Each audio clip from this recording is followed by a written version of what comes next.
Hello everyone, कैसे हैं आप लोग। उम्मीद है कि ज़बरदस्त, जानदार और शानदार होंगे। आज बिहार बोर्ड क्लास 10th के लिए साइंस का 20 प्रश्न लेकर आया हूं, जो सभी प्रश्न आपके एग्ज़ाम के लिए बेहद महत्वपूर्ण है। यह सभी प्रश्न पूछे हुए हैं। आप वीडियो में सभी प्रश्न को देखें, समझें, ताकि आपको समझ में आ सके कि कैसा सवाल है और किस प्रकार का सवाल बिहार बोर्ड में पूछा जाता है। तो चलते हैं हम लोग वीडियो की तरफ आगे बढ़ते हैं। अगर आप मेरे चैनल पर नए हैं तो वीडियो को लाइक, चैनल को सब्सक्राइब करें। चलते हैं। आज का आपका पहला सवाल है कि विद्युत आवेश का प्रवाह दर को कहते हैं।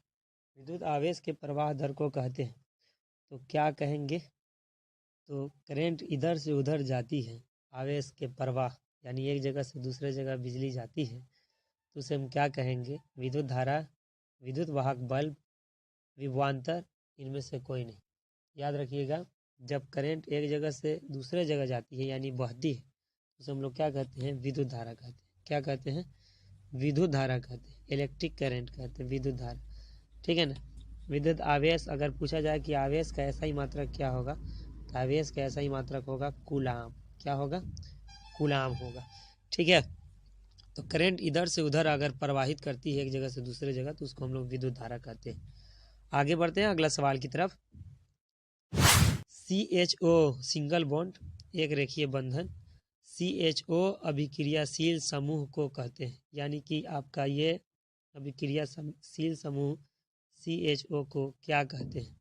ईथर कहेंगे, कार्बोनिल कहेंगे, एल्डिहाइड या एल्कोहल कहेंगे। याद रखिएगा, CHO को हम लोग क्या कहते हैं, एल्डिहाइड कहते हैं। एल्कोहल को क्या कहते हैं, OH कहते हैं। ठीक है ना। ईथर को single bond O single bond कहते हैं। याद रखिएगा, आपको अभिक्रियाशील समूह से सवाल आना है। आपको पूरा ये याद रखना होगा। लिस्ट आपके क्लास 10th के केमिस्ट्री के 5वां या 4था चैप्टर में मिल जाएगा। इसको आप याद रखिएगा। अगला सवाल की तरफ बढ़ते हैं। काफ़ी इम्पोर्टेंट सवाल था। बिल्कुल सभी सवाल इम्पोर्टेंट है, इसलिए आप वीडियो में बने रहें और एंड तक देखें, ताकि आपको कम से कम 20 सवाल तो समझ में आए। आगे बढ़ें। तंत्रिका तंत्र की संरचनात्मक एवं कार्यात्मक इकाई को कहते हैं। तो तंत्रिका तंत्र की संरचनात्मक और क्रियात्मक इकाई को क्या कहेंगे, न्यूरॉन या डेंड्राइट, नेफ्रॉन या साइटोटॉन। याद रखिएगा, तंत्रिका तंत्र में जो संरचनात्मक और क्रियात्मक बनावटी जो इकाई होता है, उसे हम लोग न्यूरॉन कहते हैं। क्या कहते हैं, न्यूरॉन कहते हैं। ठीक है। पौधों में जनन अंग कहाँ पाया जाता है। पौधों में जनन अंग कहाँ पाया जाता है, जड़ में, पुष्प में, तना में या फल में। याद रखिएगा, जनन, जनन का मतलब होता है जो अपनी जैसी संतान उत्पन्न कर सके। तो किसमें होगा, पौधों में, पुष्प में होगा। अब पुष्प का मतलब क्या होता है, फूल होता है। पुष्प का मतलब क्या होता है, फूल होता है। ठीक है। रक्त में ऑक्सीजन का वाहक है वसा, हार्मोन, हीमोग्लोबिन और कार्बोहाइड्रेट। तो रक्त में क्या होता है, रक्त में आपका हीमोग्लोबिन होता है, जिसके कारण खून का रंग, रक्त का रंग, किसका, रक्त का रंग, रक्त का रंग कैसा दिखाई देता है, लाल। रक्त का रंग लाल दिखता है। आगे बढ़ते हैं अगला सवाल की तरफ। ओजोन परत का ह्रास यानी सबसे ज़्यादा ओजोन परत में नुकसान किसके द्वारा हो रहा है। प्रदूषण के द्वारा हो रहा है, पीरकनाशी के द्वारा हो रहा है, या CFC के द्वारा हो रहा है, या मीथेन के द्वारा हो रहा है। देखिए, ओजोन परत तो नुकसान होते ही जा रहा है, जो हमारे वायुमंडल में फैला हुआ है, और इसमें सबसे ज़्यादा नुकसान हमको पहुंचा रहा है तो CFC पहुंचा रहा है, क्लोरोफ्लोरोकार्बन। क्या है, क्लोरोफ्लोरोकार्बन। ठीक है ना, क्लोरोफ्लोरोकार्बन, क्लोरोफ्लोरोकार्बन। ठीक है। ये सबसे ज़्यादा हमारे ओजोन परत को नुकसान पहुंचा रहा है। आगे बढ़ते हैं हम लोग। मीथेन का क्या फार्मूला होता है, मीथेन का फार्मूला होता है CH4। क्या होगा, CH4। आगे बढ़ते हैं अगला सवाल की तरफ। विद्युत हीटर के तार की कुंडली बनी होती है। तो विद्युत जो हीटर है, जो हम लोग ठंडा के समय में उस हीटर का इस्तेमाल करते हैं, उसमें कौन चीज़ का तार लगा रहता है, किसका तार लगा रहता है, कौन सा वस्तु का तार इसमें लगा रहता है। तो बताइए, विद्युत हीटर के तार की कुंडली में क्या होता है, तांबा होगा या जस्ता होगा या टंगस्टन होगा या नाइक्रोम होगा। याद रखिएगा उसमें नाइक्रोम का तार लगा रहता है। किसका लगा रहता है? नाइक्रोम का रहता है, ऐसा कि जल्दी जले नहीं, ताकि उससे रोशनी निकले, और जितना रोशनी निकलेगा आपको उतना गर्मी मिलेगा। तांबा का लगेगा गल जाएगा। टंगस्टन तो बल्ब में होता है, ये बल्ब जो होता है, और बल्ब के अंदर जो इस तरह का ऐंठा रहता है, उसे हम लोग कहते हैं टंगस्टन। क्या कहते हैं? टंगस्टन कहते हैं, ठीक है ना। टंगस्टन का तार होता है उसमें। आगे बढ़ते हैं अगला सवाल की तरफ। किस धातु को चाकू से आसानी से काटा जा सकता है? ये बिल्कुल फेमस सवाल है बिहार बोर्ड का, काफ़ी फेमस सवाल है कि किस धातु को आसानी से चाकू से काटा जा सकता है। बहुत ही फेमस सवाल है ये, ध्यान रखिएगा। किस धातु को आसानी से चाकू से काटा जा सकता है, तो वो आपका कौन होगा? एल्युमिनियम, सोडियम, मैग्नीशियम या कॉपर? तो याद रखिएगा वो होता है सोडियम, जिसकी परमाणु संख्या कितना है? 21। एल्युमिनियम का परमाणु संख्या कितना है? 13। मैग्नीशियम का कितना है? 12। Cu कॉपर कितना है? 29। ठीक है, आगे बढ़ते हैं आज का अगला सवाल की तरफ। अगला सवाल है आपका, टारटैरिक अम्ल किस में पाया जाता है? याद रखिएगा, टारटैरिक अम्ल क्या है? टारटैरिक अम्ल किस में पाया जाता है? तो टारटैरिक अम्ल आपका पाया जाएगा टमाटर में, या संतरा में, या ऑप्शन सी सिरका, या इमली। याद रखिएगा अधिकतर जो खट्टे फल होते हैं उसमें आपका क्या पाया जाता है? खट्टे फल में टारटैरिक अम्ल क्या पाया जाता है? टारटैरिक अम्ल, टारटैरिक अम्ल पाया जाता है। ठीक है, आगे बढ़ते हैं अगला सवाल की तरफ। स्पेक्ट्रम प्राप्त करने के लिए किसका उपयोग होता है? याद रखिएगा, स्पेक्ट्रम कांच की सिल्ली नहीं, अवतल दर्पण नहीं, उत्तल लेंस नहीं, प्रिज्म पर ही स्पेक्ट्रम प्राप्त होता है। किस पे होता है? प्रिज्म पर, जिसमें कितने भागों में विभक्त होता है? हाँ, 7 भागों में विभक्त होता है। कितने भागों में? 7 भागों में, जिसको हम लोग कहते हैं VIBGYOR, विबजियोर। क्या कहते हैं? VIBGYOR। V for violet, I for indigo, B for blue, G for green, Y for yellow, O for orange, R for red। यानी हिंदी में हम लोग इसको कहेंगे बैजा निपी नाला। क्या कहेंगे? बैजा निपी नाला। इसमें 7 रंगों में विभक्त होता है। VIBGYOR। देखिए, बी फॉर बैगनी हो जाएगा, ज से जामुनी हो जाएगा, नी से नीला हो जाएगा, ह से हरा हो जाएगा, पी से पीला होगा, ना से नारंगी, ला से लाल होगा। ये प्रिज्म है, इससे होकर विभक्त होती है 7 रंगों में। ठीक है, आगे बढ़ते हैं अगला सवाल की तरफ।